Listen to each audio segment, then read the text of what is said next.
Our guest today is Kristopher Lovestone. No, he is not a porn star. He's the author of a new book called Conscious Cock. Now you know why we invited him on the show. A controversial and edgy how-to that completely redefines the world of sex ed for men. We'll see about that. We've got some hard questions for you, Kristopher.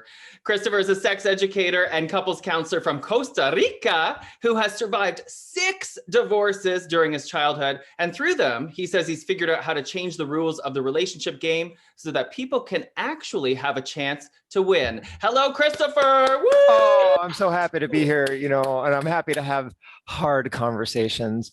Hey, you're so funny. It's like you've been talking about this book. Of course, we got to talk about cocks. People don't normally talk about them. It's not a normal conversation. We don't talk about these things, especially guys with each Really, other. I feel like they're talked about quite often in comparison to other body parts on on females. In what circles do you travel? I guess you're right. You're right. I mean, I do hang out with Jesse a lot. You think cock would come up more often. Right. Well, you've got an interesting audience here, Chris. Right. Can I call you Chris? Yeah, that's fine. Because neither of us are heterosexual men. Spoiler alert. And, this is who your book is geared towards. So what made you want to write a book? Because straight guys just need so much help? Or what inspired you? As I thought about it, the core of my teachings are authenticity and communication, being able to really be transparent with your partner. That's the pathway to actually have a chance at getting what you want in your relationship, no matter what gender or orientation you are. But the thing is, who needs the most help in the world? Straight guys. Straight guys. Like on one side, there's a rock. On the other side is a hard place. Like they're damned if they do, they're damned if they don't. Feminism has shamed them for so many years that their dick is in a box. Like their sexual power has been said, oh, you're the patriarchy. You're the cause of all the problems in the world. So guys have been shamed into not being able to freely express their sexual power. I'm talking heterosexual guys. And then if they do, there's so much fear of being labeled a jerk, misogynist, sexual predator, chauvinist, male supremacist. Like there's so much fear. I don't want to do anything wrong. Therefore, guys are just shriveling in paralysis. But don't you think that it requires a certain level of repeated behavior for them to be classified as what you say? Because, a woman, she sleeps with 2 guys that roll in the same group and she's labeled a slut. And that's something that sticks with her. But a man hooks up with 2 or 3 women that roll in the same group. They're not really labeled to jerk anything until number 4. You know what I mean? They have, in my opinion, straight men have a lot longer leash in life than straight women do, for example, or, other sexuality groups. Another way to look at it is that there's so many women in the world that are doing a lot of self-empowerment work and intimacy and sexuality empowerment work. There's tons of women that are like, I'm going to level up my toolkit, but the other side of the scale is there's not very men doing that. Not very many men doing that work. Right. So and there's not very many resources for them to do the empowerment work to help create an egalitarian relationship of equals with a woman. So it's not this whole poor straight men. Oh my gosh, they're being picked on. Because when I first read the description and before I got into your book, and I listened to the audio book, which I like that version of it better, which is interesting because it's the first audiobook I've ever listened to, believe it or not. Fun. Cool. But I just found it easier to process the information and get the tone of the book. And at first I thought you were playing these tiny ass violins for all these poor straight men. And I was like, no, this is it's just about improving their life and how they treat their partners in their life, which in turn improves me as hopefully their significant other. It improves my life. I want everybody to win. I don't think it's fair if one person wins at another person's expense, regardless of who it is or what the dynamic is. No, if both people are winning, that's success, right? If both people are moving towards getting what they want out of their relationship, out of the sexual aspect of that relationship, the intimacy needs, if both people are moving towards getting their desires fulfilled, that's positive progress. That's a good direction.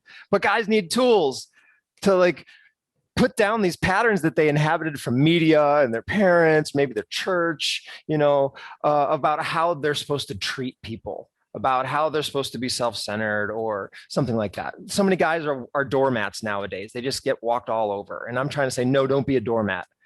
A lot of heterosexual women want to feel your sexual power, but they want you to do it in a considerate way where you're like being an equal, not a domineering ass.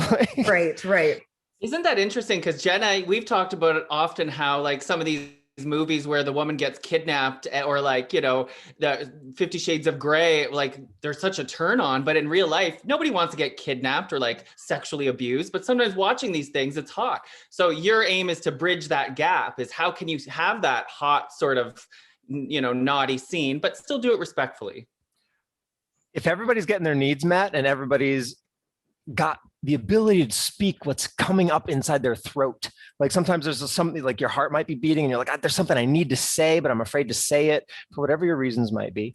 Like if people both are empowering each other to share their truth, to speak their voice, right, with each other constantly on an ongoing relationship, then you have a chance to co-create like naughtiness, fun, etc., and have it really be fulfilling for both people. But I got to say, what you guys just touched on, I call it the art of ravishment. And it's something that I teach guys, how to master the art of ravishment, because it's the most common fantasy I hear about from heterosexual women is they want to be ravished. But most guys don't know how to get the keys to that kingdom, to do it in a way where it's not going to maybe cross a boundary for her or get into some murky territory where people don't know, is that rapey? You know, like you don't want that. No, not today. We have better tools today than we did 20 years ago, like technologies for communication.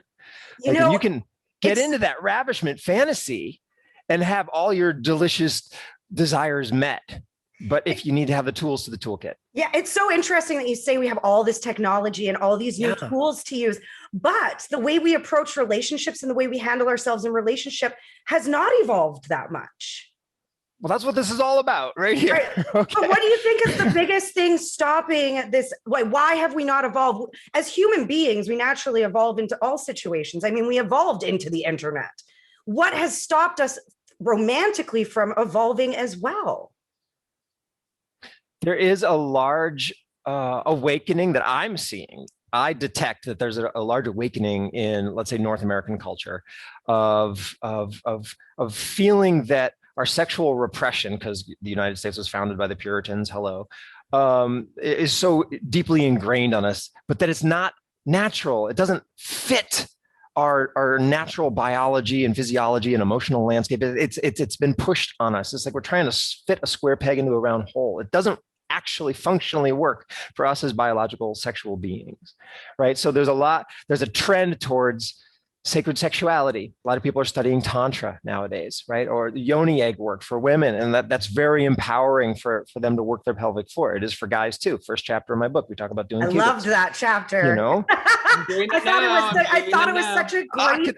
I thought so, Jesse. I thought you said nobody would know. But I seriously thought it was such a great way to open up this book. And that's coming from a woman listening. One thing I loved about your book is, as a heterosexual woman listening, a lot of it apply. Like I learned a lot, not just looking into the heterosexual man's mind, but also learning just about relationships and communications in general. So this book is, yes, it's aimed and targeted for heterosexual males, but you can learn a lot from this regardless of your sexual preference and your gender. Your gender or your orientation, it doesn't matter. I mean, this is for humans, but I'm focusing the languaging and targeting my curriculum for guys because most of the sex ed that they've had is not actually sex ed.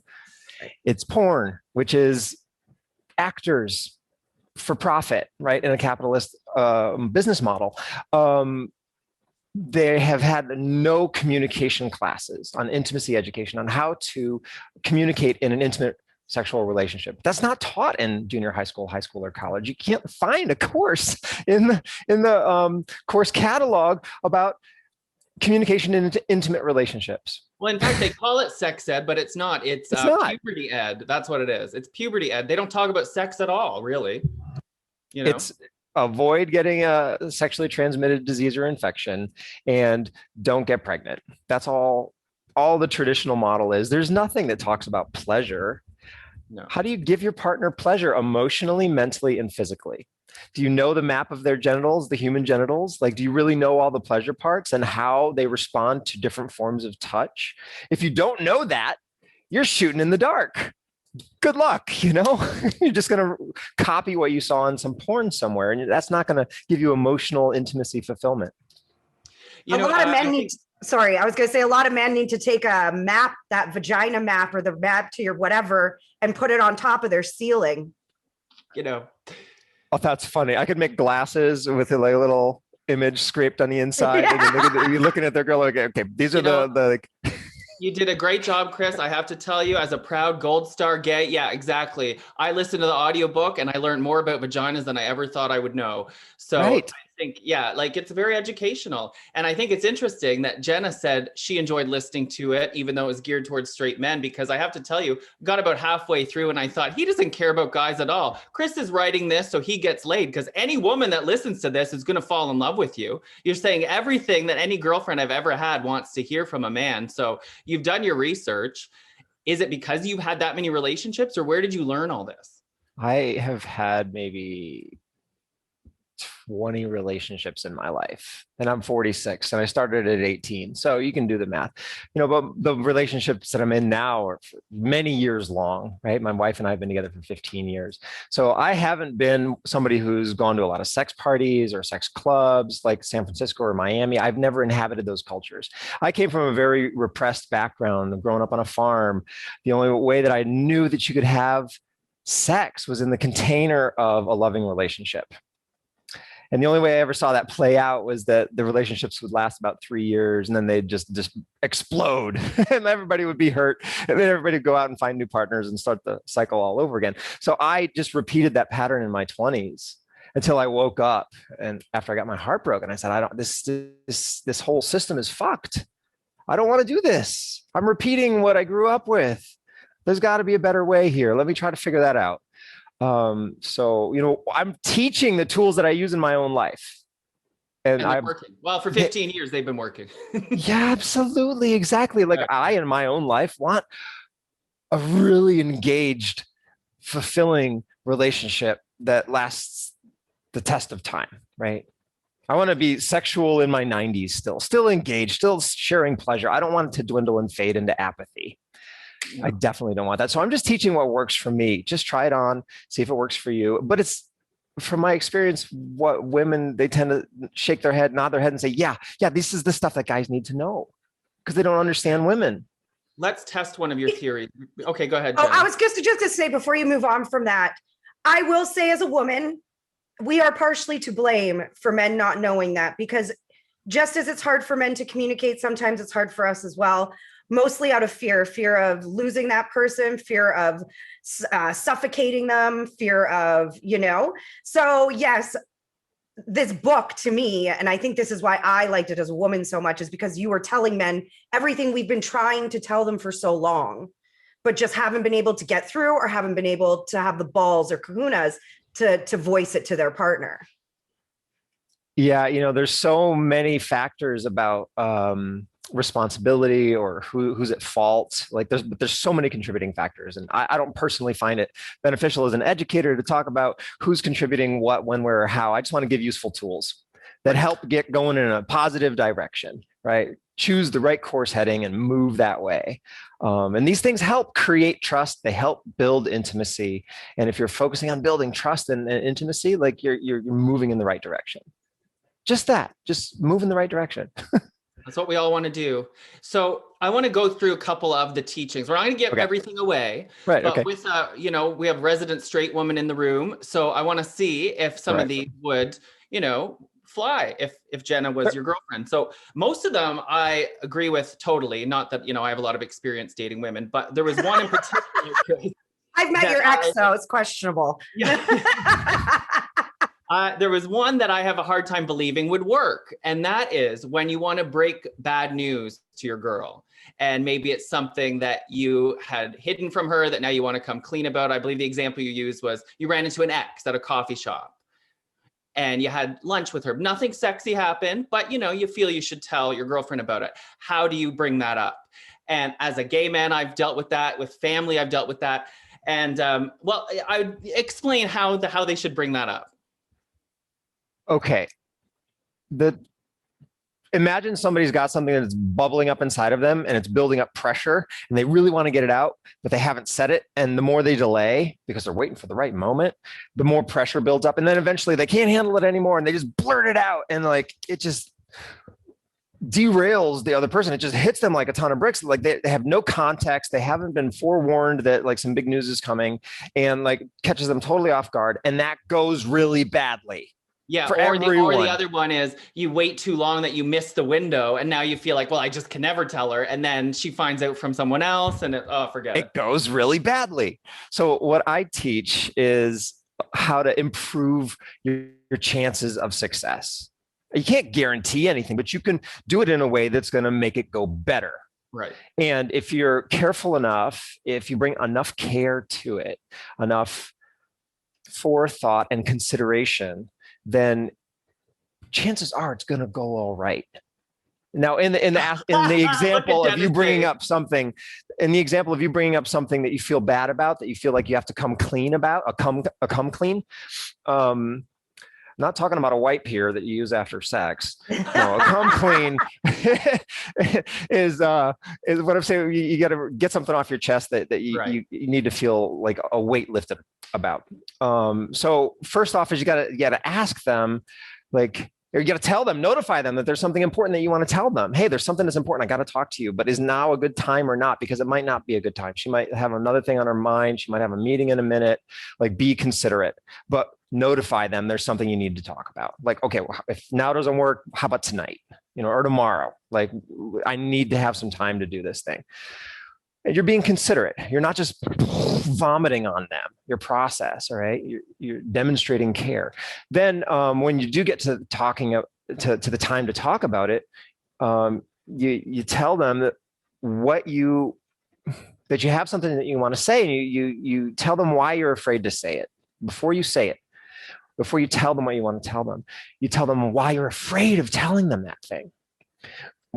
Stop. This is the part. That's the part that stuck for me, because any time in my life that somebody has said, I have something to tell you, but I don't want you to get mad. You better believe I'm going to get mad as soon as they tell me. So I guess it depends. Well, that's an interesting thing, Jesse. That's an interesting thing, because I don't tell people, I don't want to tell you this because I don't want you to get mad or don't get mad. That's not what I say. No, what I'm saying is tell them the reasons you're afraid of telling them. I'm afraid of telling you this because I'm afraid you're gonna fly off the handle. I'm afraid you're gonna leave me. I'm afraid you're gonna stonewall me or tell all your friends, whatever your fear might be. Judge me, make me feel bad, like stick knives and daggers in verbally, like whatever it might be. You share your fears. Right in my example, I did what you're not supposed to do, which I told her what to do. Don't get mad. And that's sort of a negative, direct, bossy thing to say. It's a different thing here. If you're telling somebody that you love, you're talking to somebody that care for, and hopefully they care for you. If you tell them the reasons you're afraid to tell them something, it has a dampening effect on them doing those negative behaviors. Because if they do that thing that you said you were afraid of, they're proving that you were right and justified in your fear. So how can you? Which is an interesting thing. It's like if I say, I'm afraid that by telling you this, you're just going to fly off the handle and just get bitchy and walk out on me in a huff. And then if they do that bad behavior, you're like, well, my fear is justified. Look, you just did it. Anyway, so you name your fears. What that does is it creates a context where they can empathize with you. They're like, oh, this is really big for you. I see, it means a lot to you. Wow. Okay. I don't want to do those things because that would hurt you. So it kind of opens the doorway to empathy in the conversation. And then, after that, if you tell them what you hope will happen after sharing the thing you want to share, like, I hope this will bring us together, or I hope this will demonstrate to you that I want us to have a relationship of honesty. Like, you tell them, give them a positive outcome that they can have in their head, so a handle that they can hold on to, rather than just being filled by the dark thoughts. Right. Like, I hope that by telling you this, you can see that you can count on me to tell you the hard things. Mm-hmm. Like, even if it's tough, that I'll sit with you until the dust settles. Like, and then you tell them the thing that you want to tell them. That's all. Give them like a signal up front. Hey, there's something I want to tell you. When's a good time? Second, tell them why you're afraid to tell them. Third, give them a positive outcome that you hope will happen, and then tell them. Jenna, you don't look Reed convinced. Mahalko. You know him, Reed Mahalko? He's the guy that came up with this. The difficult conversation formula, he called it. I mean, it sounds great. I'm just curious, Jenna, would that work on you, or has it ever worked on you? You know what? By the time you get through all those steps, you've already simmered down a little bit. You know, for me, I'm a very emotional person. I am like a fire burning in me. So as soon as someone said, we need to talk about something, boom, that fire's full blaze. But then as I wait a little bit for that right moment, like you said, it's gone down a little bit. And then your fear, because at the end of the day, I want you to feel bad for your actions. Part of me, it's the sadistic part of me. I want you to feel bad. So you're stating that. Like I see no way that it wouldn't work. Obviously, depending on the offense is different. But if it was something as simple as I ran into an ex, so we decide to sit and have coffee for 30 minutes, that, you know, to me, that's a very adult way, which sounds so stupid to say, but a very adult, mature way to approach a difficult conversation. Yeah, sharing something that is important, but it also can be for positive things like a fantasy, a desire that you've got on your sexual bucket list that you've never brought up to your partner, that you've been afraid to bring up for whatever your reasons. And like, yet the time's clicking, like we're not getting any younger, like, you know, so you can say, oh, bring up this thing that you want to do in your life that's not sexual, like, but you're afraid to say it because maybe they'll judge you, or like, I don't know, didn't go well the last time you brought it up. You can use it for anything. And as you get fluent in this ability to bring things up, it gets easier and easier to bring things up, and you create a relationship where you're role modeling how to bring up hard things. And then that shows them how they can do it. That helps both of you. And then we're going for the win-win, like creating the life that you really want. Makes sense. Mm-hmm. Another tip that you bring up in the book is consent. And that's a big one since the whole Me Too movement. And one thing that I'd never thought of when it comes to consent is that consent can actually be very freeing, because you use this playground example, which is kind of gross, but I love the analogy.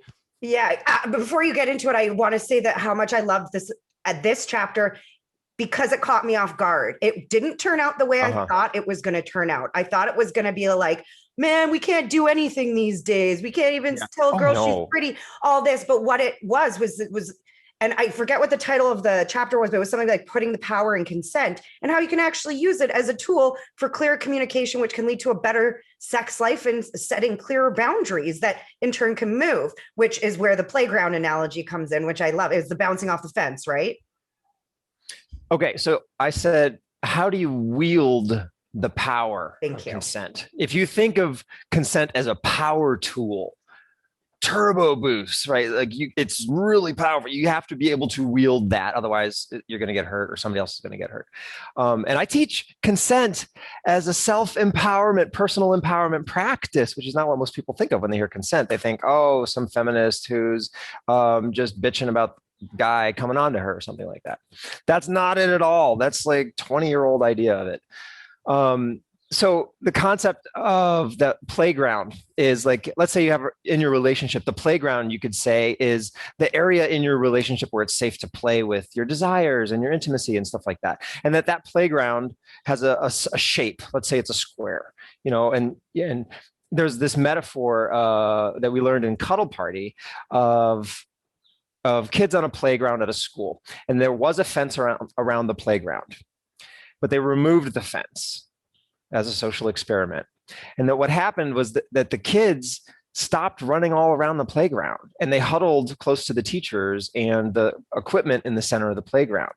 That removing the fence, which we think of as a barrier, right? A container, right? We think of a fence as something that holds things in. Removing the fence actually created fear in them, and they shrank in their playfulness. But when they put the fence back, then suddenly the kids were zooming all around the playground, running right up to the fence, jumping off the fence, bouncing off the fence, exploring and using every single square inch of the playground.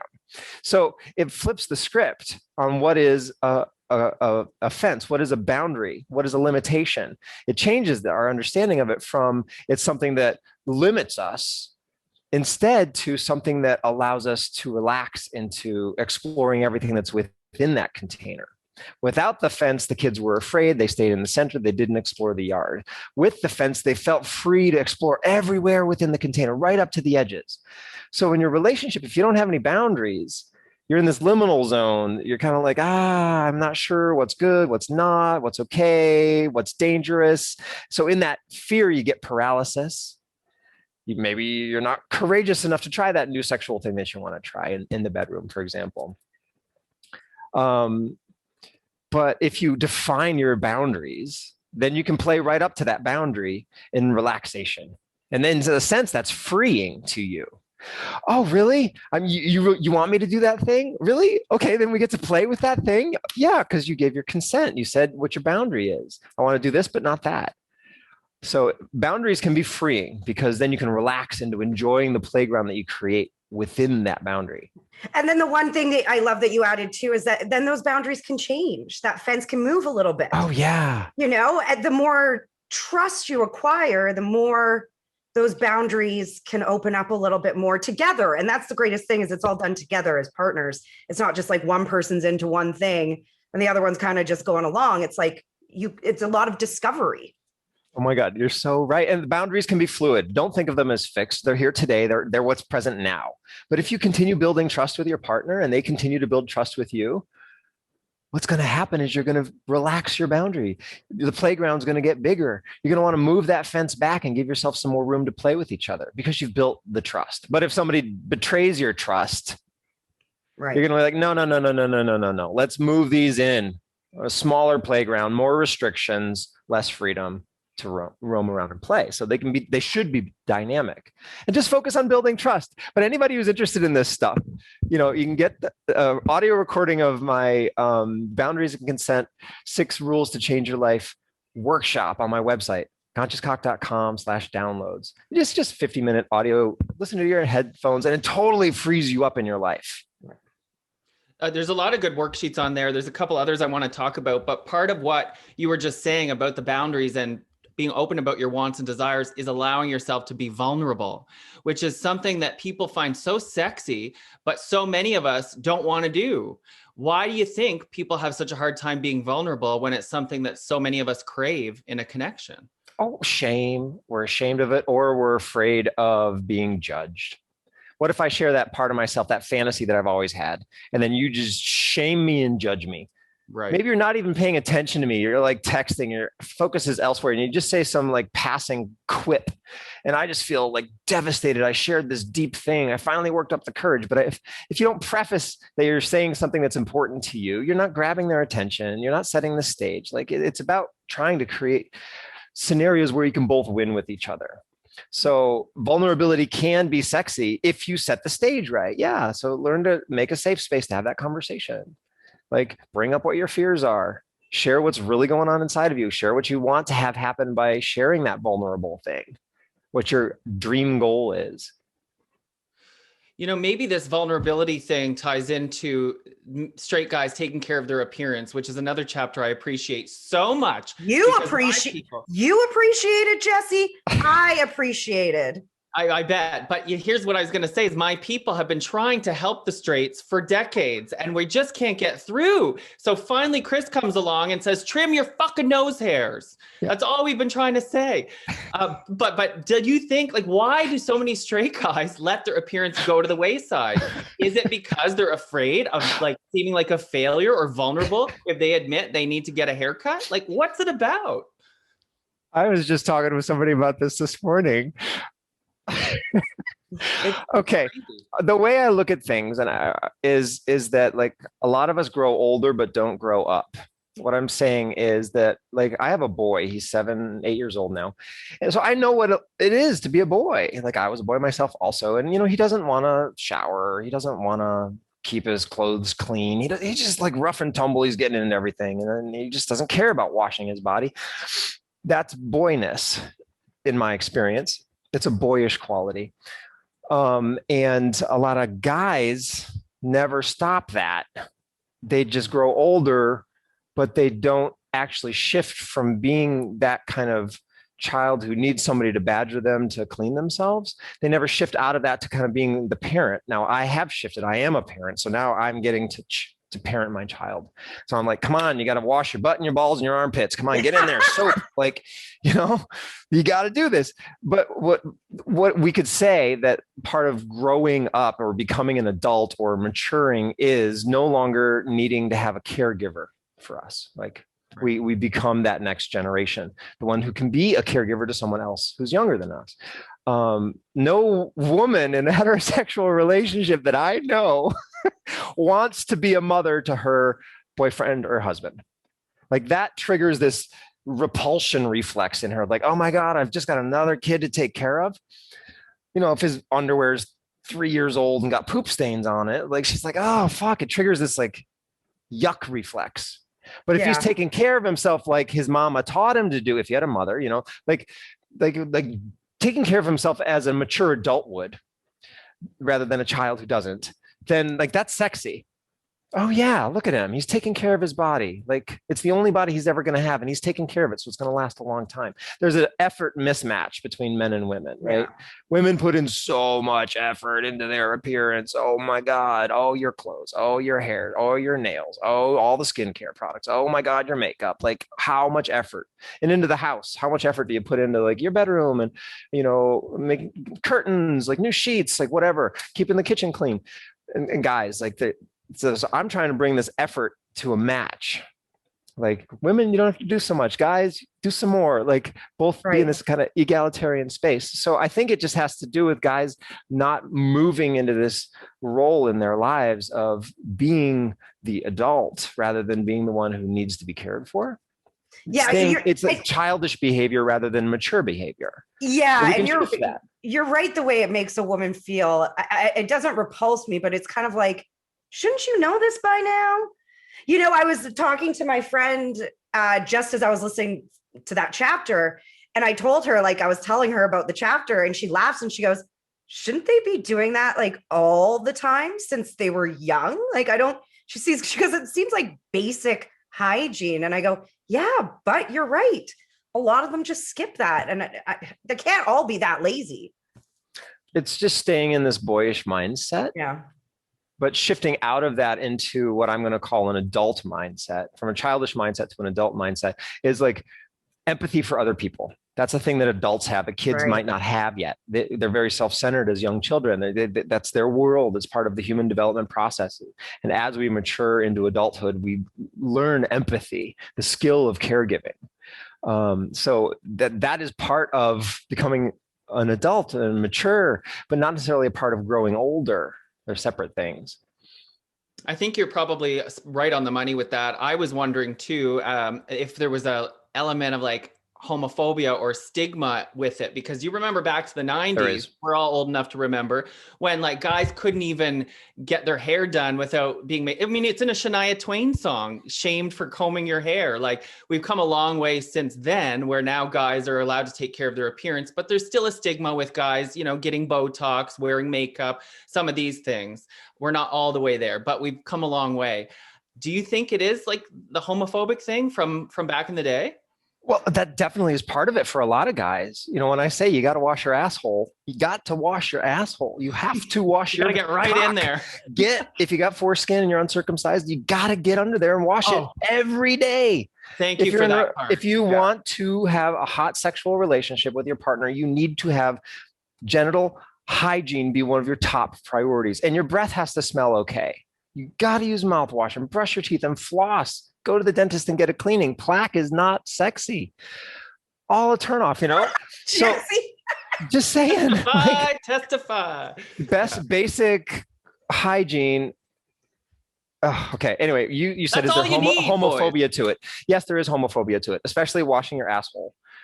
Maintaining or even wiping your asshole after poop. Like a lot of guys are like, no, I can't even touch back there because there's so much enculturated shame and homophobia in them that they're like, I can't even touch myself. So they miss a whole world of anal pleasures that they could have if they educated themselves about the nerve centers in that area of their body, how to touch it, how to keep it clean, stuff like that. We'll have to have you back. That's a whole other episode, Chris. Oh yeah. which I don't get into in my book. I'm not teaching anything about anal sex or anal pleasuring whatsoever, because this is really 101 level stuff that I'm talking about here. And one thing that you do highlight in the book is, just a quick side note, is that intercourse isn't everything. And I appreciate that as a gay man. Well, I think as anybody, there's so much emphasis on intercourse when there's so many other fun things you can do. There's a list in the back of the book, and it's also a download on my downloads page. The yes, no, maybe exercise. I don't know. It has like 50 different romantic or intimate or sexual acts or activities, just a long list of various ones. Oh, hot bath with rose petals, or anal sex, threesomes, whatever. There's just a list of a variety of them. And you can go through that list and put a check mark in the yes column for everyone that you would like to do before you die. And put a no in the no column for like, hell no, I don't want to do that. And if you might be open to doing it, if certain needs were met, then you put a check in the maybe column. If you do that and your partner does that, and then you compare your notes, inevitably there's going to be some stuff on there that you didn't think of beforehand, but that you're both a yes to, or that one of you is a yes to and another is a maybe to. And then you get to have a wonderful conversation about, well, how could we meet your needs? And that's fun. That expands your horizons. Right. Yeah. Being so intercourse focused, penis in vagina, PIV intercourse, you miss the rest of your body being a pleasure center. Like your whole body can be an element that just fills you with delicious delight. Wasn't it John Mayer that said your body's a wonderland? Go explore that. It's a wonderland. Yeah. And mine's a playground. Yep. Right. And we all know John Mayer knows what he's talking about, because he's got himself a lot of top quality women in his life. And hey, if you take that checklist and your answers are too mismatched, then it's not a match and you can move on. Save yourself some trouble. Right. If everybody's a no to everything, it's like, I think we should just be friends.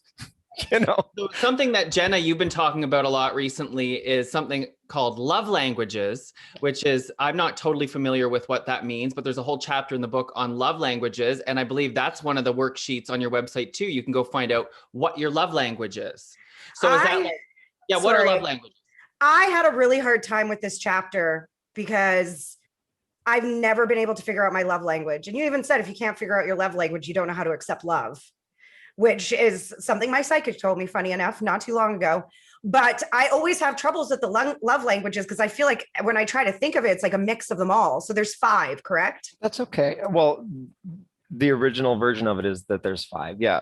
Words of affirmation. What is it, like the sexiest languages? French, Spanish, Portuguese? Exactly. The main languages of the world for love. Yeah. Some people really need to be told with words that they're loved, to be appreciated verbally. Like, I need to hear somebody tell me they love me. Like, that's called words of affirmation. Somebody might need to hear the words, and if the other person never speaks because they just don't talk about intimacy, like, then that one person isn't getting their needs met. But another person might need to receive gifts. Like, give me presents. That's what shows me that you love me. Buy me the flowers, get me the ring, whatever. Like, so some people really need gifts. It's a universal love language, giving gifts to someone that you love, right?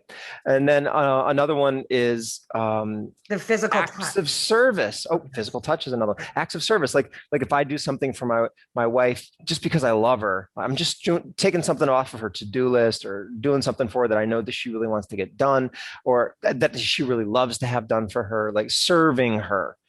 She experiences that as love. I fixed the bookshelf, I fixed the plumbing, whatever it might be, things to pay the bills, like get these things done, serving your other person. And then physical touch, of course, right? Like, some people aren't touchy-feely. I am a touchy-feely person. I like to massage shoulders and lean up against each other while we're talking, and like put my arm around somebody while we're walking down the street. Like, I need to be touched to experience love. If somebody loves me, but they don't touch me, I don't feel that they love me. So that chapter is just about discerning, is one of those or two of those really big for you? Or are they all kind of equal? And maybe for you, they're all kind of equal. And for me, they're all kind of equal. But for some people, they do that chapter and they go, oh my God, I never realized it. I really need to hear him tell me that he loves me. And he never says it. That's how I need to receive love in order to feel like I am loved. And if he never does that, if he never tells her, even if he does all this service, even if he buys her gifts, but he never tells her, she just doesn't feel like he loves her. And he's getting exhausted trying his hardest to love her in a way that she's going to feel it. And she doesn't feel it. And they miss each other in the night. So for some people, it's a big aha moment. So do you think that when people discover what their love language is, do you think that that's how they treat their partner if they don't know what that partner's love language is automatically? Is that just kind of how you, like, if I'm a physical touch person and I start dating someone at first, I'm going to just assume they're a physical touch person, right? Unless I straight up ask them, what's your love language? Right, sure. And it's a great question to have. And like we have this new kind of modern interpretation of dating, of like all the cool new communication tool and intimacy tools that we have in the last 5 to 10 years. Like when you're going out on a first date, man, like going through your love languages, going through like your STI talk, your elevator speech, going through like your relationship style dreams and stuff like that. It's such a cool toolkit that we have now that like our parents' generation never had. Right. Like we can assess our compatibility so quickly with these new communication strategies that we have today that we can really weed out whether it's a good idea to go forward or not, or like figure out how we could be intimate together in a way that works for both of us without necessarily getting on the relationship escalator and moving towards getting a house and a mortgage and two kids in a garage. So do you see dating apps not necessarily as toxic to the dating environment, but more so a really great tool? I don't know. I don't get into dating. I'm not a dating coach. I specifically focus exclusively on teaching tools for long-term relationship success. Right. Now, somebody might be dating because they want a long-term relationship, so that's fine. But I'm only teaching tools for long-term relationship success. If you want that relationship to succeed, like have this conversation. Yeah. For those on a dating app, you'd suggest using the tools that you provide in that time that you get to know that person. Oh yeah, absolutely. Yeah, definitely. Be real about what you want, what you don't want, what you're up for, what you're not. They might just want to hook up. You might just want to hook up. You know, it's okay to have that conversation. It's okay to be honest. Right. They might want like the full dream scenario with a diamond wedding ring. Like you might want that too. Just be honest with what you really want, not what you think they want to hear, not what you think is going to get them in your pants, in their pants. Diamond ring girl is a gift love language. See, I'm learning. Yeah. I'm learning things. I think mine, and I had never really thought about this. Like I said, when I listened to that chapter, the service one perked my ears up that like, oh my God. Yeah. Like if a guy came home and was like, I just washed your car, I'd be like, oh, so right. Get over here. Yeah. So I think that's mine. Do you really think someone could have a gift love language and be like a nice, decent person? Not too superficial. Yeah. Yeah, well, it might be you can imagine someone who's never really received gifts in their life. It's really important to them. And they wish that they could have that at some point in their life, but they've just been around people that aren't physically generous. So and you give somebody a gift that just melts their heart. You can imagine that, right? Like that just brings them to tears. Like, oh my God, you care for me. Right. I like giving gifts. Oh, totally, right? Yeah. I'm a gift giver. Totally. Yeah. The fun and the planning of it. This book, Conscious Cock, including a lot about menstrual cycles. And this is sort of where we may wrap it up. But I just want to know, Jenna, how would you feel if your man came home and said, I'm tracking your cycle on an app? On an app is a little aggressive. Yeah. I could see him having like the danger zone, as in like when I'm grumpy or when, like a lot of women deal with issues like severe cramps and stuff like that. Yes. If a man knew that time was coming and I came home and he had like flowers and chocolate because he's like, I know you're going to get cramps soon, that I would be impressed with. Jenna, let me level that up for you. Okay, what if you come home and he's made you soup and there's a hot water bottle and he's got your favorite show ready to go with like puffy pillows made up and like just ready for you to dive into bed? Like understanding that hurts you and like that there's something he can do to help you hurt less, which is a hot water bottle, maybe a Tylenol. And the importance of that comes from the fact that men do not know how it feels. And women have always struggled with that because, even from a young age, trying to explain to a male teacher that you don't feel well, so for a man to show any inclination that he doesn't necessarily understand, because you can never understand, but that he sympathizes and empathizes with you, that to me, like that almost brings tears to my eyes right now, actually. I call it being a health ally. If he can learn the skills to show you that he gets your world so much that you feel him, that he's a health ally. If you've got an up day, you got a down day, he understands. He's there with you. What if you get pregnant? What if you get sick? Like that, he's there for you and understands you and is trying to meet you and dance with you. He's not just being a jerk, self-centered off in his own world, like, oh, far off in the stars or something like that. Then like that builds your trust. That makes you want to lean into him more. Like, oh my God. Oh, yes, yeah. I'm going to open my doors to you. I'm going to show you more of my heart. I'm going to give more of my abundance to you emotionally, more of my body to you probably, because he gets you. A huge commitment too. To me, that's like a step in commitment. And that's like taking your relationship to a whole nother level on a physical level, you know, where without touching it all. Like just knowing that to me is. It's love. It's care. It's love. You're right. No, it's love. That is love. Yeah. That's Absolutely. The one that gives you the inside. That's really what these Lifetime movies should be about. It's not the guy that like comes to the old town and like sweeps her away because they want to save the small business. No, he brings her chocolate and flowers when he knows she's going to have bad cramps.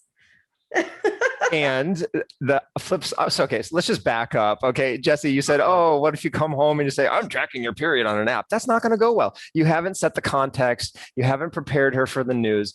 Like if you say, hey, honey, I'm reading a book about how to understand women better. And I want to learn about the menstrual cycle because I've never really learned much about it. And you go through it every single month. Like, and it's been catching me off guard. And I don't want to be bewildered. I want to be able to be an empowered, supportive partner to you. So I'd like to learn about this. So I got myself an app and I'd like to know, when did your period start? Because I can start tracking it, because the apps teach you. They have pop-ups. They say, oh, here's the 4 different phases that women go through every month. And then you get to see your partner and learn from her. How does she, generally speaking, feel or inhabit her life the week that she's bleeding? How does she inhabit her life? What's her sexuality like 2 weeks later? Is there a time of the month when she's really hot? A lot of women are really sexually excitable around ovulation. Yep. So if you know when that is, then the counterpoise, the upgrade for like, oh yeah, when you got cramps, bring her a hot water bottle and make chicken soup and watch a movie. Like the upgrade to that is that 2 weeks later, when you're hot, have that be when you plan the hot date for. Have that be when you get the place with the jacuzzi. Like have that be when you go out dancing. Work with her. Yeah. And then you have even better experiences. Look, it's not weird for men to track women's cycles when they're trying to get pregnant. So what makes it weird other times? That's the thing to me. Well, I was just thinking that you should, maybe what I was getting at was maybe you don't have to tell her everything. Like maybe it's okay to not tell her that you're tracking it on an app. That makes it weird. That makes it weird. If you don't tell her and you have an app tracking her period and she picks up your phone one day and sees a notification, that's weird. I could see that. Yeah. Okay. And if you share it, you get to say, hey, I was reading this pop-up today and it says that this is what happens in the cycle. Is that the way you experience that? Right.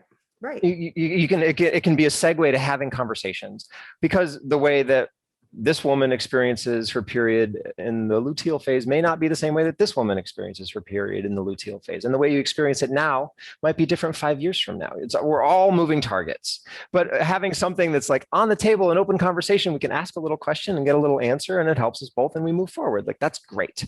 The context of openness, lightheartedness about it. And you use a lot of great analogies to explain, like there was one talking about the menstrual cycle. You said, imagine taking like, you know, MDMA for 2 weeks and then a downer for 2 weeks. That's kind of what it's like for them. And that opened my mind to think of it in a different way. Now I know why Jenna's such a bitch for 2 weeks. I'm not. Right. You know, the estrogen progesterone cycle, you could look at it like 2 weeks of the month, you're getting force-fed drug that you didn't consent to. And then the other 2 weeks of the month, they switch that drug to the reverse and you get force-fed that drug for the next 2 weeks. You could look at it that way. It's useful to think of it that way because women don't consent to this. They're just born into that body. Yeah. Right. So before we let you go and run off to beautiful Costa Rica, because I'm sure it's just gorgeous over there, you're probably sitting in I'm assuming you're looking at a jungle right now is what I'm assuming. Yeah. Yeah. And the mountains. Yep. So Conscious Cock, I think this is a great book for honestly, everyone, but especially for a straight man, especially if you feel like you're in a bit of a rut and you really do want to find someone to spend your rest of your life with, and the right person, you know? What are the 3 biggest takeaways you want people to walk away with this book? Number 1, you're not trapped. You're not paralyzed. You're not stuck between a rock and a hard place. There is a pathway forward.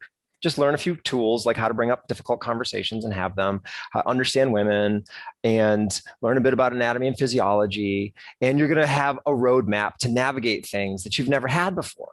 So just those things. It's not, as we say, rocket science. Right. It's just neuroscience and anatomy and physiology and communication technologies. But nobody's ever really, that I've ever seen, put them all together into one book, where you get the anatomy and physiology, you get understanding women, and you get communication and intimacy tools all in one place. They've always been segregated into different things. So then, like, you can follow follow your dreams for what kind of relationship do you want to create with your partner? What goals do you have to do before you die? Like, can you put some foundation stones under those to help make them happen? Otherwise, you're going to feel like you're withering. Nobody wants to waste their life. Exactly. You know, I would go as far as to say this book could help people that aren't even dating or interested in dating. If you just want to improve yourself, you know, I want to give it to some straight guys, like, just to fix up their appearance. So there's many reasons that this Conscious Cock book could be helpful, insofar as just the title. That's why I'd buy it. And remember to make sure you wash your butthole and your balls. Yeah. With Come Clean. Right now, I think in this episode, we've actually set up your online shop already. There's going to be the mouth, the vagina, and then the Come Clean. So there we go. We'll only ask for 4% royalty. Yeah. Kristopher Lovestone, best name ever, and incredibly white teeth, by the way. I'm going to bug you for your teeth secrets after this. Get the book, Conscious Cock. What is your website? ConsciousCock.com. I just wanted to hear him say it. Thank you very much, and thank you for listening. Cheers. Cheers. Ciao.